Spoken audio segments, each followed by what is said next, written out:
SOS Médecins est donc une fédération d'associations de permanence de soins qui recrute énormément de jeunes médecins pour assurer la pérennité de leur structure et également pour permettre une augmentation du nombre de médecins afin de toujours mieux répondre à la demande de la population. Nous recrutons beaucoup d'étudiants en médecine qui sont en cours d'internat de médecine générale, qui ont validé au moins 4 semestres d'internat, ce qui leur permet d'avoir une licence de remplacement et notamment un stage chez le praticien.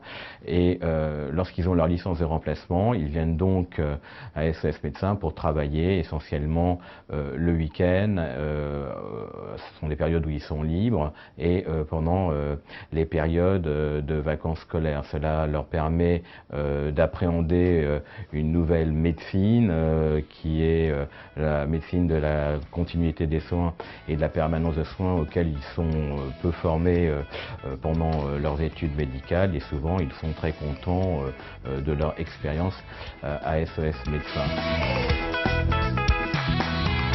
Ça fait 2 ans maintenant que je fais des remplacements chez SOS Médecins, initialement sur Toulouse, juste à la fin de mon internat, où je n'avais pas encore d'expérience véritablement sur le terrain, si ce n'est un stage chez le médecin généraliste. J'ai commencé une activité mixte, initialement chez SOS Médecins, pour avoir un petit peu une activité entre guillemets d'urgence, avec des interventions au domicile des gens, avec une phase de détresse initiale, que ce soit ressentie par les patients ou réelle. Et ensuite, quand j'ai dû déménager sur Paris pour raisons personnelles, je me suis tourné naturellement pour poursuivre vers cette activité sur SOS Médecins Paris. Une fois que ces internes de médecine générale passent leur thèse, ils deviennent docteurs en médecine, ce qui leur permet d'accéder à ce que l'on appelle un statut de temporaire. Et donc, à ce moment-là, ce sont des médecins à part entière qui travaillent sur leur propre feuille de soins, à qui on propose des contrats à durée déterminée et que l'on renouvelle par tacite reconduction jusqu'au moment où ils ont éventuellement envie d'intégrer définitivement la structure. Étant aisé, j'ai donc intégré la structure directement en tant que médecin temporaire et non plus en tant que remplaçant. Donc, ce qui me permet d'être médecin à mon propre compte et d'avoir mes ordonnances à mon nom. Ça me donne également une grande liberté de planning puisque je peux travailler, on s'organise ensemble pour organiser le planning de garde et travailler. Donc il y a des médecins qui sont plutôt nocturnes, d'autres qui travaillent plutôt la journée.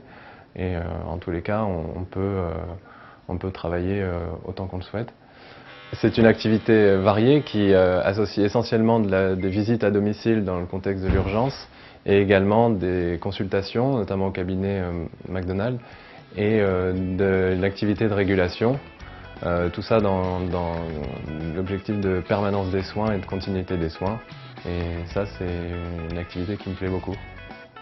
Depuis que je m'occupe du recrutement des médecins pour l'association parisienne, c'est-à-dire depuis 2007, j'ai recruté plus d'une centaine de médecins, dont un grand nombre a fini par rester dans la structure et est parfaitement content de leur expérience. J'ai un cas comme ça, c'est le premier médecin que j'ai recruté en tant que remplaçant. Il a hésité pendant 5 ans avant de devenir médecin titulaire de la structure. Et il avait la particularité de faire un petit peu de médecine vasculaire et donc son cœur balançait entre la médecine vasculaire et la médecine d'urgence, puis il a fini par rester à SOS Médecins tout en gardant des vacations à l'hôpital où il s'occupe de l'autre aspect de ses compétences. Voilà.